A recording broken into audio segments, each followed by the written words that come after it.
All right, let's do what we normally do here at Fantasy Hit and Run. We'll review Tuesday's games for the National League and the American League. We'll start with the National League. We touched on the big story from the Nationals and the Pirates. Nationals beat the Pirates 5-2. Strasburg was just absolutely dominant. 3 home runs for the Nationals. Adam Dunn, Ryan Zimmerman, and Josh Willingham. They I all like the new little stats thing they homer. do. That's awesome right yes, there. Mike Friedman was our great producer. Spent a little That's extra perfect. time this morning taking a look at that. I love it. Some other things to point out from this game. Ryan Domit was out with concussion-like symptoms, and manager John Russell said that Domit will likely miss 2 or 3 more games, and Bobby Crosby was out with a stomach virus. Is there anything from the Nationals that you think that this can maybe spur them on? Absolutely. With the You rest of saw the energy and electricity with them. Every 5 days, they're going to have a really good feeling about themselves. And maybe even, you know how they say momentum is the next day's starting pitcher? So the day before Strasburg starts, they're going to be excited. In fact, I'm excited about 5 days from now. So, yeah, it's like Dontrell Mania, very reminiscent. Oh, I just broke my pen. Obviously, there's nothing from the Pirates to talk about, correct? Well, just that going into the guys. game, they go, Garrett Jones goes, I think this is a great opportunity to show how good we are. Yeah, they showed how good they are. They're awful. Yeah. And the Cleveland Indians next up on the chopping block. That's right, for Strasburg. The Phillies beat the Marlins 10-8. The Phillies finally get their offense going a little bit. It was nice to see. Raul Ibanez had 4 hits, his first 4-hit game since May 19th. Can he get going, and is he somebody that is worth taking a look at? He's had a few 5 games in a row that he's been pretty productive now. Maybe this is his 50% of his damage and 25% of the season. You got to pick him back up after I said you finally can get rid of him. Well, it's 50% this year is going to be a lot less than it was last year because he's really just not been the same guy since about May or June of last season. Right. When you say last year, do you mean the whole year or the first half of last year? Well, I'm saying the first half, which obviously skewed the whole season numbers. The whole season numbers are a little high for what you should expect from Ibanez. But if he does 50% of what he did the whole season, that's not too terrible of hair. No. Shane Victorino hit his 10th home run. He is 4 away from matching his career high set in 2008. And he loves hitting at home. Doesn't everybody? No. Except Adrian Gonzalez? He's and his teammates. He's got a really good splits at home and away. Yeah. Home versus away. We talked about earlier this year, too. He's really been a different hitter this year. Fly ball mania. Fly ball mania for Shane Victorino. So that explains not only the home run increase, but the batting average has not gotten back to where it normally is. So that trend's going to continue for him. And that's one of the players I said do not trade for Steven Strasburg. Well, of course. Well, of course now. But going in, Scott White was like, yeah, you got to take Victorino. He was one of the people that Scott did mention. Going back to Mike Stanton, he batted 7th and played right field. Cameron Maybin was out of the game. Cody Ross played center field. I know this was something that we discussed about where he could move around a little bit. Looks like Maybin is the odd man out going forward. They're not going to send him back to the minors. But what do you do with Cameron Maybin? You drop him in all leagues at this point? No, I actually picked him up. I still think he's got potential to steal bases. He could do that off the bench even in rotisserie leagues. But I'm still looking at him being one of their outfielders. I know Coughlin's going to play right now because he's hot, but I'm still down the road. I think it's going to be Ross, Maybin, Stanton, and then Coughlin filling in all over the place. Al, do you I'm agree with sticking that? to it. Yeah, no, I don't. I see them sticking with Coughlin, and I think as long as he's a Marlin for this season, that Maybin's going to be more.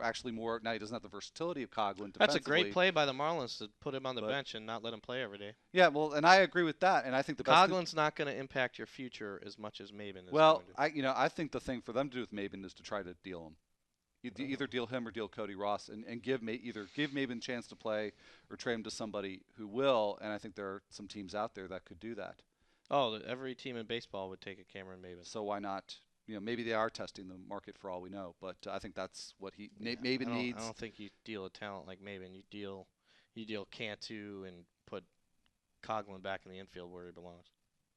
No, it's an option, but until they move somebody, Maybin, I don't see him playing more than as a platoon guy. Cantu or Ugla. Brad Lidge got his 3rd save in 3 tries. Is he back as a mixed league closer? Yeah, I picked him up in. I think I picked him up in the podcast league. I don't know why people dropped him.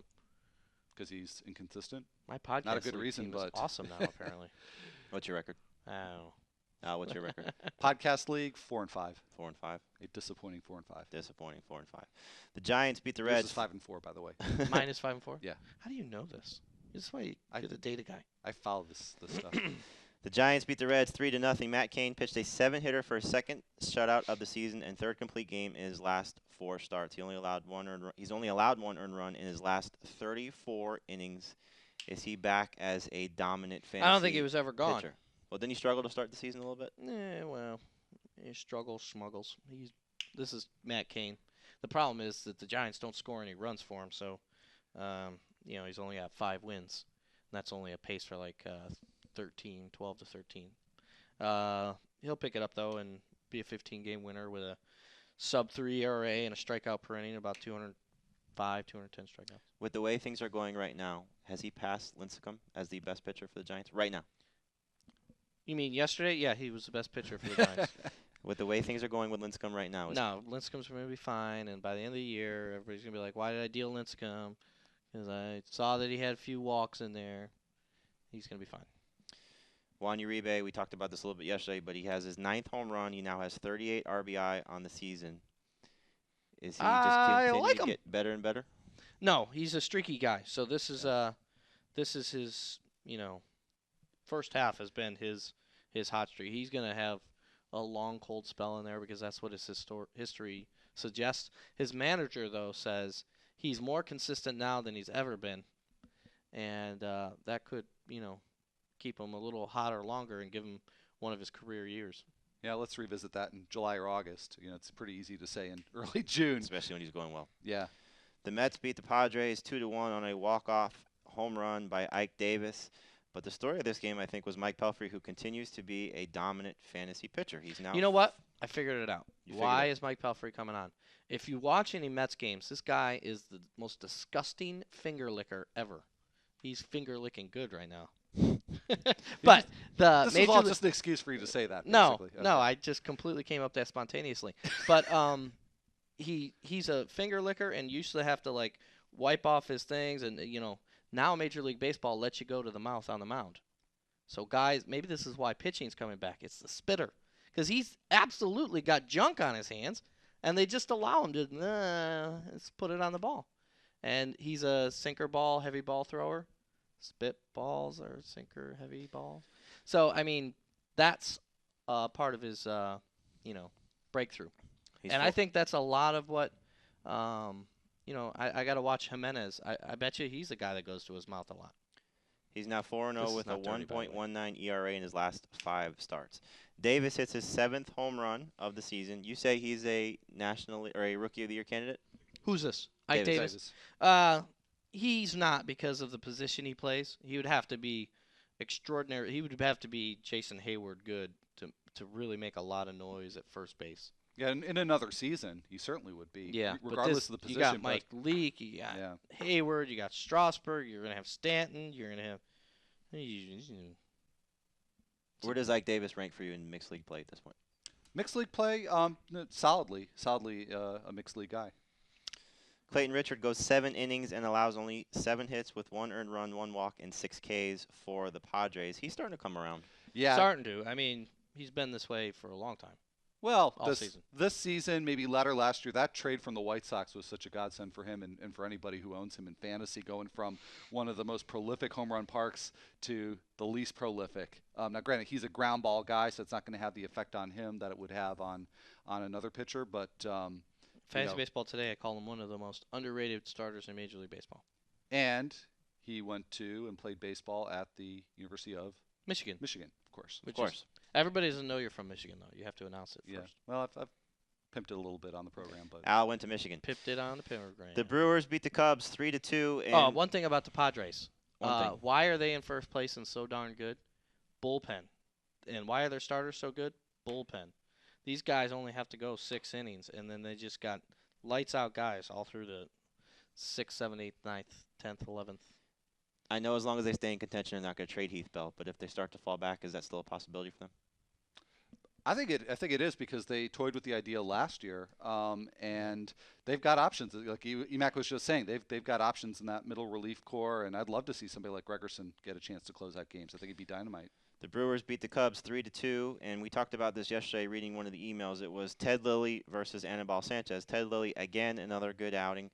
He allowed 1 run and 4 hits over 8 innings with 8 strikeouts. That was a great outing. Al, you said Ted Lilly was your guy. Emac said Anibal Sanchez. Talk about Ted Lilly in this performance and what he can give you going forward. Well, he's been a very consistent guy long term, not so much this season, but being an excellent control pitcher.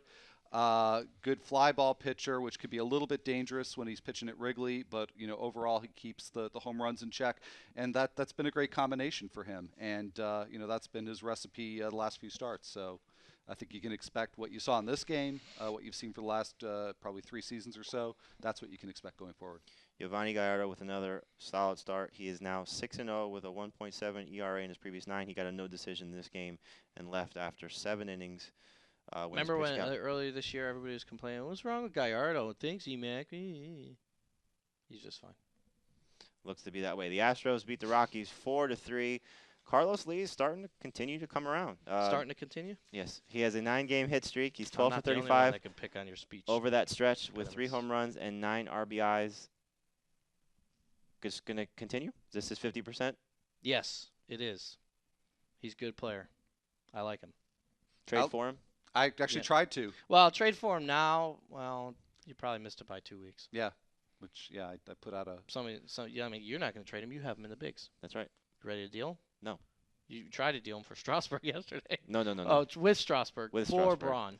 For Ryan Braun. Well, I thought that would have been a good deal. What's sort of interesting, and this is really kind of getting picky, but a few weeks back you might remember we got an email about Caballo and Figgins and Aramis. And the question, it was, that was a very timely question then because all guys were struggling so bad. Who's going to be the most likely to break out? We all said Carlos Lee, right? And well, I was sort of in the middle on the fence about Lee. I said I thought Figgins had the best chance. Lee was a little more questionable, and Aramis, his season's a wreck. And right now, that's pretty much what we're seeing. Figgins is hot. Lee is. Al Melchior, dropping the knowledge. That's what he's supposed to do. Matt Lindstrom, I know, is somebody that you guys are not very fond of, but he got 14 save in 17 chances. Still not ready to trust him? He doesn't trust him. I don't. I trust him. The only problem with trusting him, I got my troubles with the R's. The only problem with trusting him is he's on the Astros, and if they start dealing off all their players, they're getting hot now because the guys are finally coming around. But if they start dealing all their guys, the save chances are going to go down. The Dodgers beat the Cardinals 1-0 in a great pitcher's duel between Chris Carpenter and Hiroki Kuroda. Carpenter gets a no decision, goes 7 innings, allows 6 hits, 1 walk, and 5 Ks. And Kuroda, for some reason, there it is, allowed 4 hits, struck out 6, and walked 1. Is Kuroda a guy that can keep this type of performance up? I know he's been pretty solid all season long, but can he pitch this way? Yeah, I've been saying all spring here that Kuroda is another one of the most undervalued fantasy aces. He had a little stretch there where he wasn't that good his past 5 starts, but this just goes back. You can do that to the Cardinals. You can do that to anybody. You can make it here. You can make it anywhere. The Cardinals optioned P.J. Walters, AAA, Memphis. That gives a rotation spot for the time being to Hawksworth. I'd like to see what Hawksworth can do over a longer time span. Yeah, I'm even glad after they're giving the him way more he than performed. Yeah. Huh? Even after the way he performed Monday night. He's better than Walters.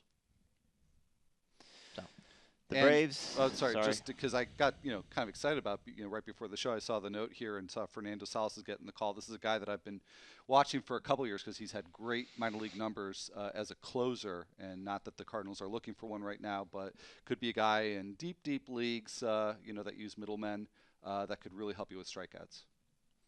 The Braves beat the Diamondbacks 7-5. Chris Medlin leaves the game after a headfirst slide left him with some shoulder issues. X-rays were negative, and Medlin said he would be fine. I tell you what, I slid headfirst in the home plate on a inside the park homer. Yes, my fat little behind got around the bases, and I tore up my shoulder. There was no fence. No, there the was ball a just fence. kept going. No, there was a fence. I rolled a gap, and I slid in. My shoulder still isn't right. This hurts. I can't even wash my hair in the morning. But if that's what he did to his shoulder, oy vey. Is it his throwing shoulder? It can't be. His left shoulder. Yeah, it's not his throwing shoulder. But it will affect him. So it's problematic. Chipper Jones comes back after missing 5 games with the right finger injury, and he was 1 for 6. I'm sure he'll be injured again soon. And Kelly Johnson hit another home run. He now has 13 home runs. Al, do you know what Emack did in the bigs? I don't know. He I dropped cut Kelly Johnson Kelly in Johnson. week 1 to pick up Anibal Sanchez. Kyle Kendrick. Kyle Kendrick. Oh, brutal. Yeah, Anibal Sanchez, I would have been. Yeah, but I have better story. I had Ricky Weeks and Ian Stewart and Troy Glass. So I mean, at the time I was not playing Kelly Johnson, and I love Kelly Johnson. The NL bigs allowed him to fall way too deep in the draft. It was like round 18 I picked him, so it was like one of my last picks. And I'm a guy in head-to-head leagues that likes pitching, so I like to play matchups with pitching and win with pitching. And the bench players, especially middle infielders, I don't want them on my bench. I'll use the waiver wire to fill those spots. True. So that's all my strategy, and that's why something like that happens. I probably should have pursued a trade, but at the time, Kelly Johnson in the first week was like not doing anything. So I just It's about as my good own as, genius got the best of me. Well, it's about as good a move as me passing You on can laugh at that. Jose Bautista not once but twice Yeah, on the I waiver did wire that too. because I he's not gonna do put a anything. $3 bid on Jose Bautista in like week 3 of the Tout Wars, and the guy beat me with a $4 bid. Ouch. And I never spend my money.